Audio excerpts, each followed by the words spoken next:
ಟಿವಿ24 ಕನ್ನಡ ನ್ಯೂಸ್ಗೆ ಸ್ವಾಗತ. ಬೀದಿ ನಾಯಿಗಳ ದಾಳಿಯಿಂದ ಸುಮಾರು 7ಕ್ಕೂ ಹೆಚ್ಚು ಮಕ್ಕಳು ಗಂಭೀರವಾಗಿ ಗಾಯಗೊಂಡಿರುವ ಘಟನೆ ನಗರದಲ್ಲಿ ಜರುಗಿದೆ. ಇಲ್ಲಿನ ನ್ಯೂ ಗಾಂಧಿನಗರದಲ್ಲಿ ಆಟವಾಡ್ತಾ ಇದ್ದ ಮಕ್ಕಳ ಮೇಲೆ ನಾಯಿಗಳು ರಕ್ಕಸದಂತೆ ಎರಗಿ ಎಲ್ಲೆಂದರಲ್ಲಿ ಕಚ್ಚಿ ಗಾಯಗೊಳಿಸಿದೆ.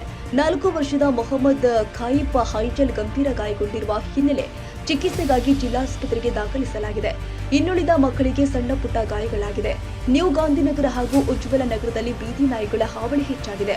1.5 ತಿಂಗಳ ಹಿಂದೆಯೂ ಕೂಡ 10ಕ್ಕೂ ಅಧಿಕ ಜನರ ಮೇಲೆ ನಾಯಿ ದಾಳಿ ನಡೆಸಿದ್ವು. ಹೆಚ್ಚಾಗಿ ಈ ಪ್ರದೇಶದಲ್ಲಿ ಗುಂಪಾಗಿ ಏಕಕಾಲಕ್ಕೆ ನಾಯಿಗಳು ದಾಳಿ ಮಾಡುತ್ತಿರುವುದರಿಂದ ಜನ ಭಯಭೀತರಾಗಿದ್ದಾರೆ. ಇದರಿಂದಾಗಿ ಮಹಾನಗರ ಪಾಲಿಕೆ ಅಧಿಕಾರಿಗಳಿಗೆ ಬೀದಿ ನಾಯಿ ಹಿಡಿಯುವಂತೆ ಮನವಿ ಸಲ್ಲಿಸಿದ್ರು. ಕ್ರಮ ಕೈಗೊಳ್ಳದ ಹಿನ್ನೆಲೆ ಸ್ಥಳೀಯರು ತೀವ್ರ ಆಕ್ರೋಶ ವ್ಯಕ್ತಪಡಿಸಿದ್ದಾರೆ. ತಾಜಾ ಸುದ್ದಿಗಾಗಿ ಟಿವಿ24 ನ್ಯೂಸ್ಗೆ ಸಬ್ಸ್ಕ್ರೈಬ್ ಮಾಡಿ ಮತ್ತು ಬೆಲ್ ಐಕಾನ್ ಒತ್ತಿ ತಪ್ಪದೇ ಲಿಂಕ್ ಶೇರ್ ಮಾಡಿ.